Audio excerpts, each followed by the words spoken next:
Okay, so look, the entire day, I've been wearing hockey socks.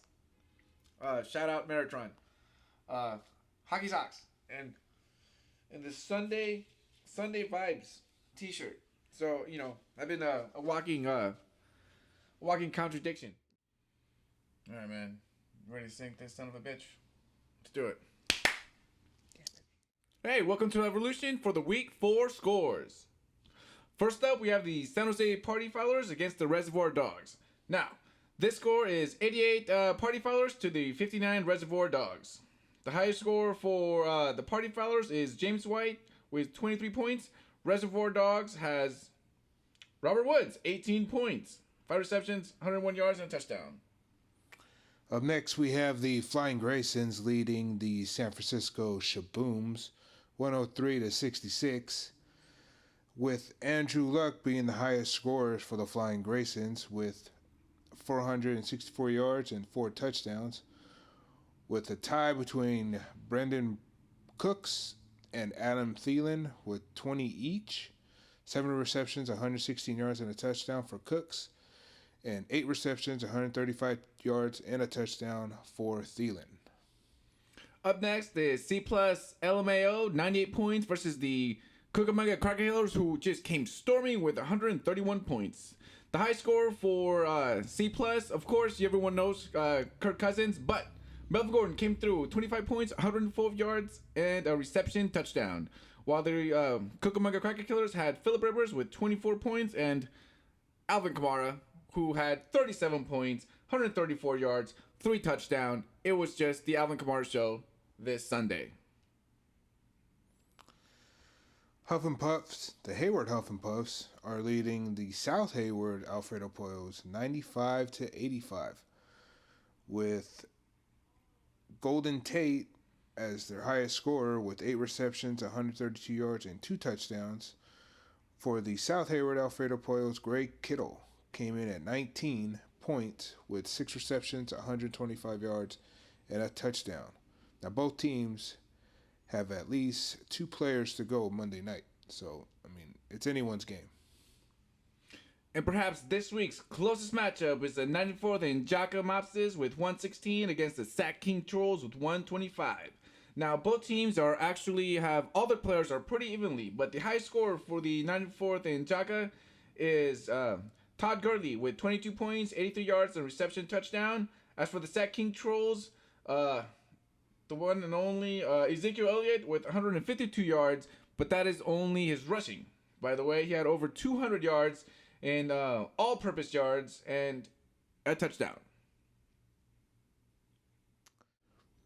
Alabama Crackheads is leading by 13 points against Nightman, 99-86, with Andy Dalton being the highest scorer with 27 points, with 337 yards, 3 TDs, and an interception.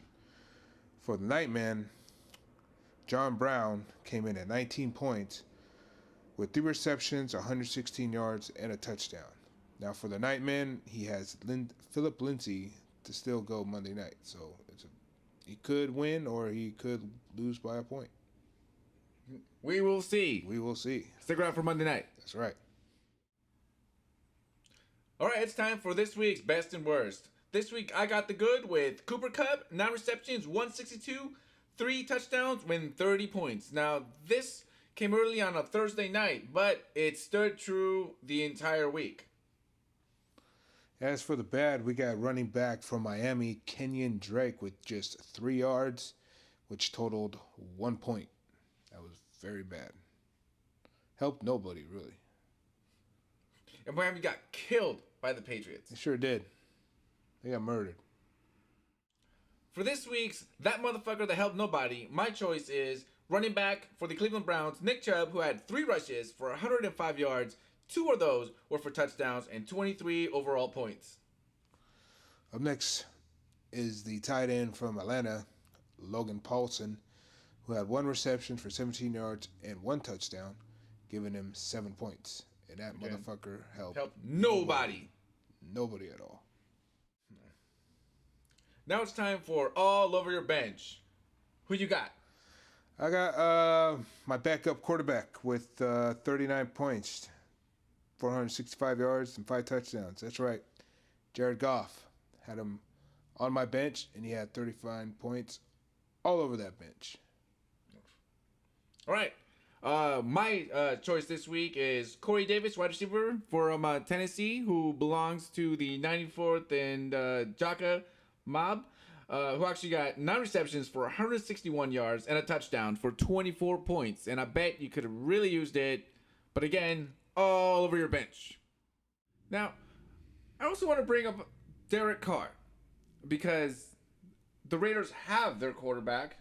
ACR tell for Jimmy G. If anyone has been living under a rock and for some reason now has internet and watches this show Revolution Sunday nights, Monday mornings airs. Anywho, so Derek Carr has all this talent around him. He's got Amari Cooper, He's you know what he is? I have a nickname for him. I actually call him Fire and Ice. Fire and Ice, yeah, he's hot and cold. That's what you get. Cause you're gonna get one or another. You're never gonna get anything in the middle. So he's never gonna be like, I'm just gonna go out there and put up 80 yards for you. Right. No. He's gonna put up 3. He's gonna put up a fat 0 for you in fantasy, or he'll go out there and catch all 9 passes, get over 100 yards and a touchdown. Like he did last week. This week he got just over 100 yards and he caught a lot of passes. And he got over 100 yards and no touchdowns, but again, you're very impressed with over 100 yards. Right. But again, he's either on or he's off. Fire and Ice. Fire and Ice. That's Amari Cooper, right? Yeah. That's right. First round pick, Derek Carr, second round. So I think they should have a really good connection. But again, for whatever the reason, it's always on and off. That's right. So he's got Jordy Nelson, who is very much missed by Aaron Rodgers. Not that Aaron Rodgers is not capable anymore, because he is very capable. He still gets, but he just loved throwing to Jordy Nelson. So he has Jordy Nelson. He has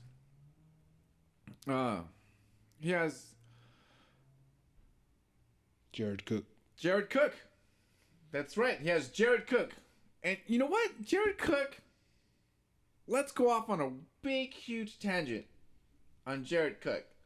Because this moment just was a perfect example of Jared Cook's value. Because it never comes to you. You never realize it. But he goes out there and then he puts up over 100 yards. And he's already done that multiple times this season. And now that we talk about nicknames, I have one for him. Because I make this comparison. And please, just remember that this example is only situational. Because this only applies to him as his role in the Oakland Raiders. He is like the Shannon Sharp of the Oakland Raiders. Outside the Oakland Raiders, I want to just put a big, huge asterisk that will not apply. It only applies to this team and this team only. It says tight end on his stats, but he's just a wide receiver out there. Sure. He can do it all in for this team in this system. He's always been a pretty productive player, but there's a reason why he floated around. He's also a little iffy. But with the Oakland Raiders, he's actually a huge weapon. And not to mention, we're not even getting into his running backs. And we're just mentioning who he can throw to. Yeah. And he has all of these players. And it's, again, this word is just going to keep coming around for this segment. It's disappointing. Yeah, it's real disappointing. Have all this talent, can't win any games. And we haven't even brought up John Gruden, and we're not even going to go into that. No. Except that, just get it together, man. This ain't the early 2000s. The other team lost it. You didn't necessarily win it, so yeah. Don't take this as you won. Yeah. you backed your way into a win since 2000. I don't know, mid 2000s. Whenever the last time he coached. Yeah, it was like close to the mid 2000s, like around 2007. The last time he coached. Yeah, so it's been over a decade. Yeah. And then on the other side, again, even with the ACL tear for Jimmy G, the 49ers have CJ Beathard, who has proved to be actually pretty serviceable, but you'd expect that because, again, he was drafted by Kyle Shanahan. So Right. You figure that he chosen specifically for his system, and he's already had it for over a year. Right.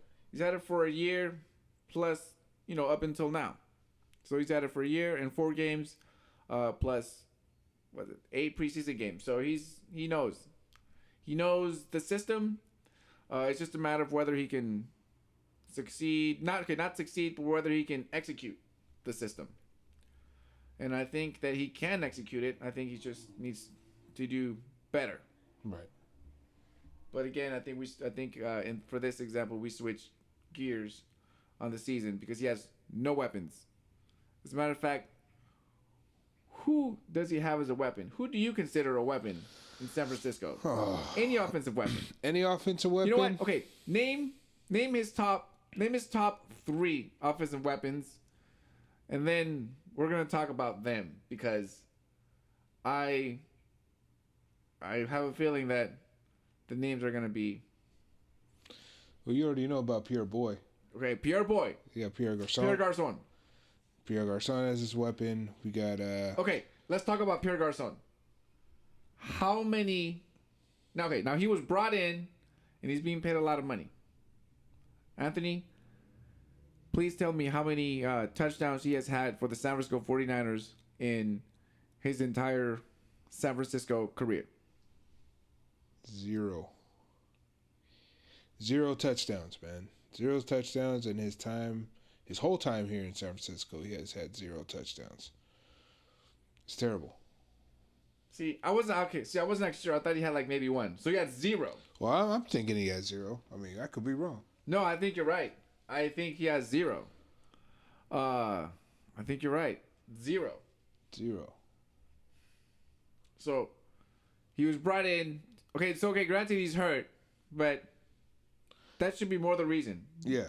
Because your best ability should be availability, and you're not there, and you're not scoring touchdowns. Right, exactly. And you were playing like this in Washington with Kyle Shanahan. So. All right. Who is his next weapon? Alfred Morris, another Washington Redskin. Another Washington Redskin. Now, Alfred Morris, he played pretty well today. But again, it's been a while since he's done anything. And you know what? Did you know that Alfred Morris is still the leading single season rusher in the history of the entire Redskins? Nice. You think Adrian Peterson's going to break that?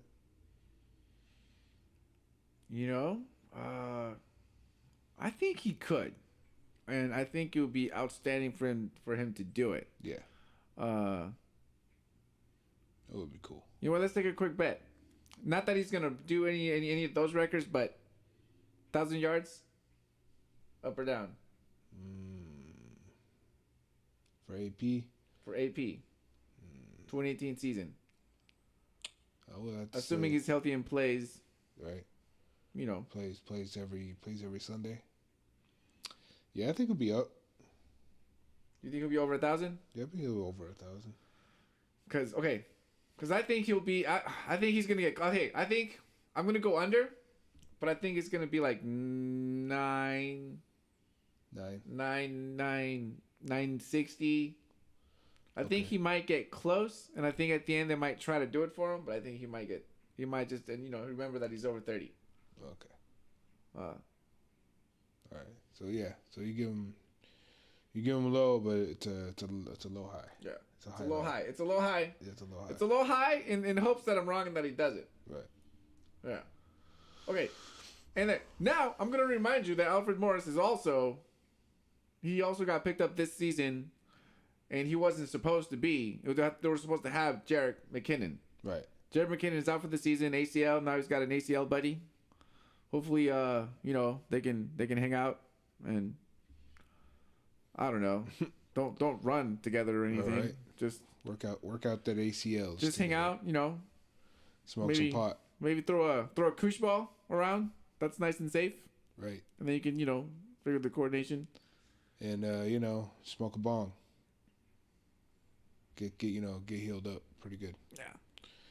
And I guess his third weapon would be most recently Mr. Kittle.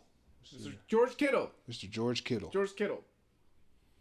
Now George Kittle is again the quarterback, the quarterback, the tight end, for CJ Beathard in Iowa. So they have a good rapport, which helps that. But yeah, you would say George Kittle. But again, outside of the Bay Area, I think no one knows who George Kittle is, and I think a little bit of it is what the East Coast bias. But again, and tight ends also don't get much love. Just Jared Cook, case in point, not a lot of love. George Kittle he's extremely talented. He's a big, huge target. Right. And then today he had over 100 yards, touchdown, and he's doing it. But again, he has no one that we've mentioned is a stud. Like, in contrast, Derek Carr. Derek Carr has more than one stud. Yeah. And he has a stud on the ground, and he has a stud in the air. He's got playmakers on the squad. He's got playmakers. He's got no defense, but he's got playmakers on offense. That's right. But as of right now, he's not playing like a playmaker. He's playing like a mediocre quarterback, what you expect from a second-round pick. Yeah. He's playing like a second-round pick. He's not playing like a first-round pick. So. Yeah. And so those are just some of the reasons that both of these teams are 1-3. And 1-3, again, feel gloomy, and I don't. It's gonna make that Thursday night game be completely worthless. It's gonna be, you know what? Okay, I'm still gonna be up for the game. I'm still gonna be up for the game, but it's gonna be grueling. It's gonna be grueling. It's gonna be grueling for everyone. For everyone in attendance. For everyone in attendance, it's gonna be grueling for everyone watching at home. And I think it's gonna have a terrible rating, and it's gonna be, again, the word is gonna be it's gonna be grueling.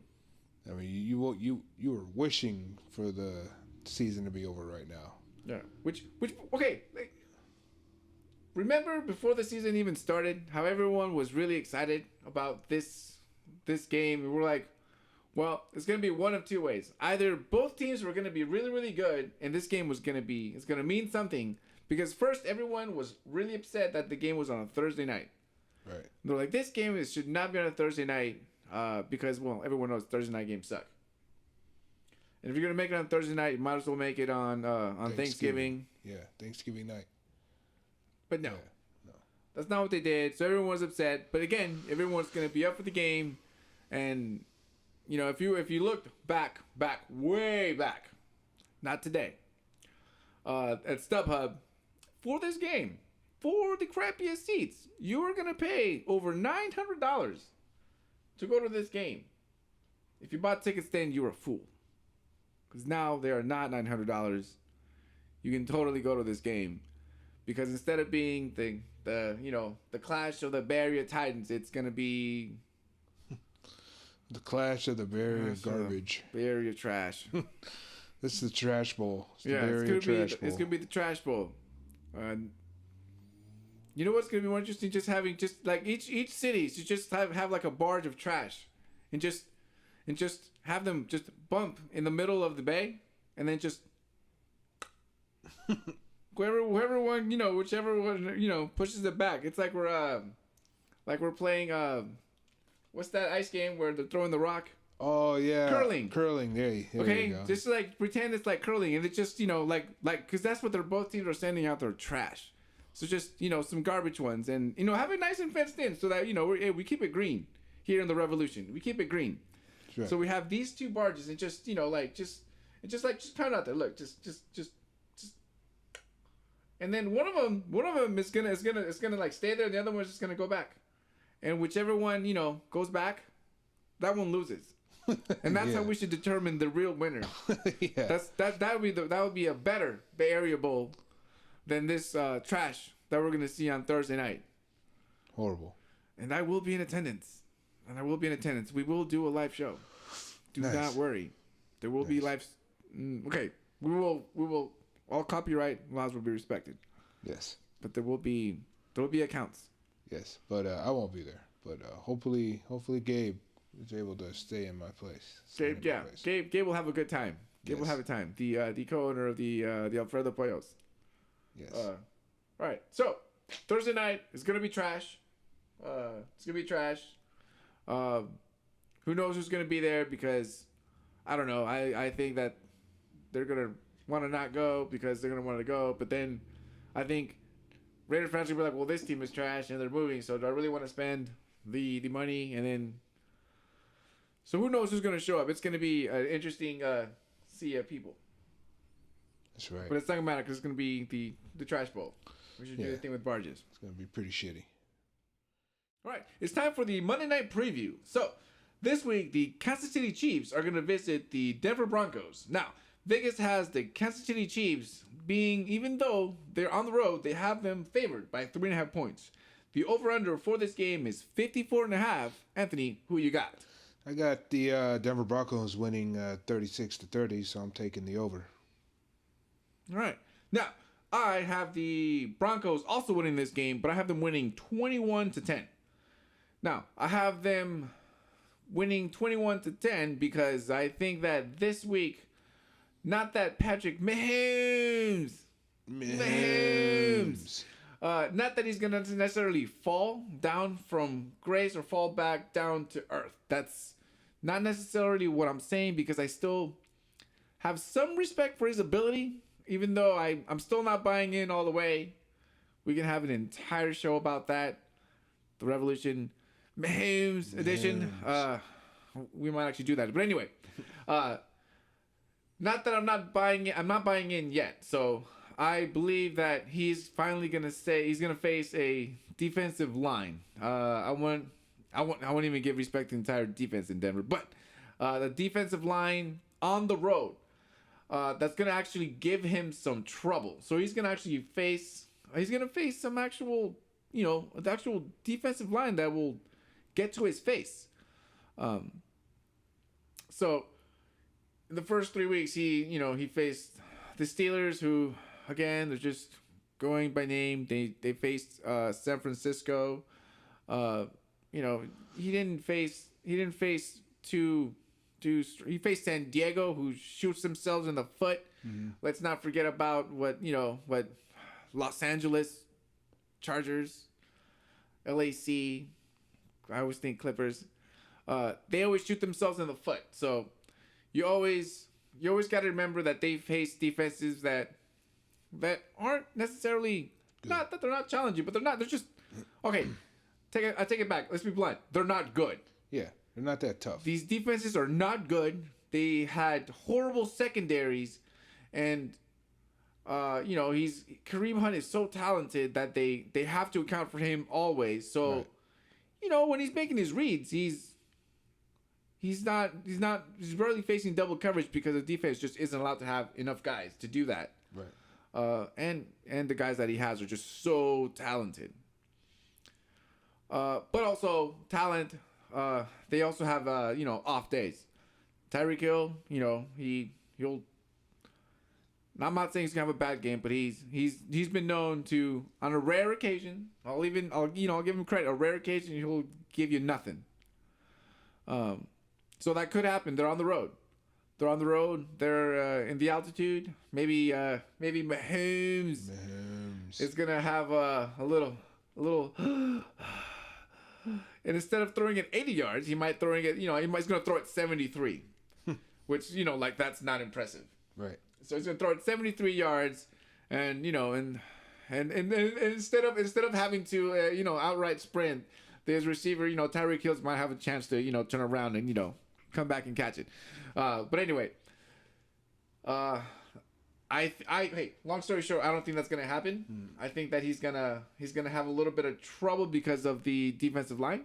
So he's gonna finally face some adversity. I think he'll respond enough to put up a touchdown and then kick a field goal, whatever. Okay.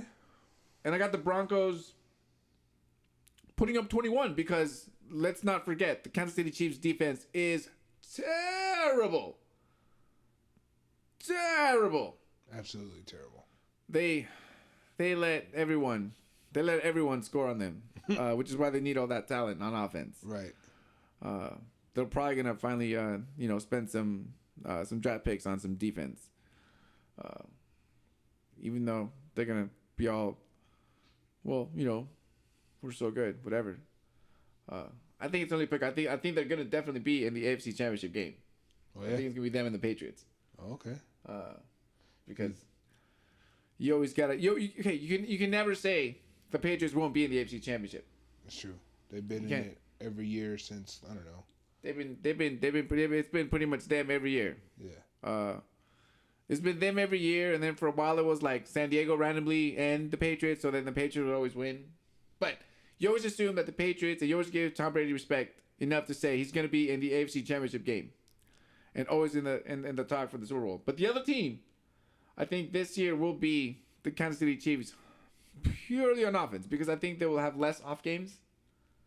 But I think this will be the first off game for Patrick Mahomes. For Mahomes, I think he will have an okay day. Yeah. Yeah, because you can still throw for 300 yards and score 8 touchdowns. Right. And still only put up 10 points. That's definitely a thing. I mean, Aaron Rodgers put up over close to 300 and a touchdown, and they put up 16 or whatever it was. Right. So I think that he's still gonna play very well. I think he's gonna play more of his average, but his average is he has a very high floor. He has a very high floor and a tremendous ceiling. I think this is gonna be one of those high floor for Patrick Mahomes. But I think Tyreek Hill is gonna drop some passes. I think Kareem Hunt is gonna fumble once. I think he's gonna maybe score 2 touchdowns, but I think Kareem Hunt is gonna fumble once. Okay. And I think they're gonna give it to him to make up for that, and he's gonna score more rushing touchdowns because again they're on the road, so they're gonna go on the ground more because Patrick Mahomes is gonna finally face some struggle against a defense. Some adversity. And he's going to throw it 73, and they might miss it because it's also, What about Travis Kelce? I think Travis Kelce is going to be a freaking beast. I think he's going to, in fantasy, he's going to put the nail in the coffin, and the Pollos are going to for sure. Not that they had a chance, but I think it's, it's over. It's over. And, which by the way, 2 grown men, owners of the Alfredo Pollos, Jesus Martinez, Gabriel Ramirez, Jesus. Have lost to a baby named Anna, and her co-owner, Anna Senior. but 2 grown men have lost to a baby. That's terrible. That is terrible. I think Travis Kelce is gonna have over 100 yards, and I'm a huge fan, so I'm not a Chiefs fan, but I'm a huge Travis Kelce fan. Because that was your boy. That's my boy. His nickname is also Zeus. And hey, he's won you some games. He's won me a ton of games. Oh yeah. And he also did you know that he loves to bring diversity into the world. Nice. Yeah. His wife is African American. Nice. So he likes chocolate.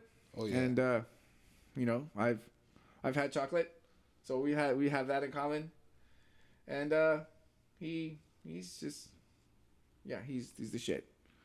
Anyway, let's get back to Patrick Mahomes, who was gonna have a great game, but he's gonna put up 10 points. 10 points. My prediction: the Chiefs will put up 10 points.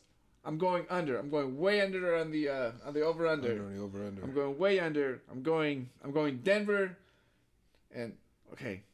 Also, I have the Denver defense, so they better come through. Yes. But the Denver defense is extremely talented against a high-powered offense, but they're at home. Defenses always play better at home. But again, prediction: 21-10, Denver Broncos. See you next week.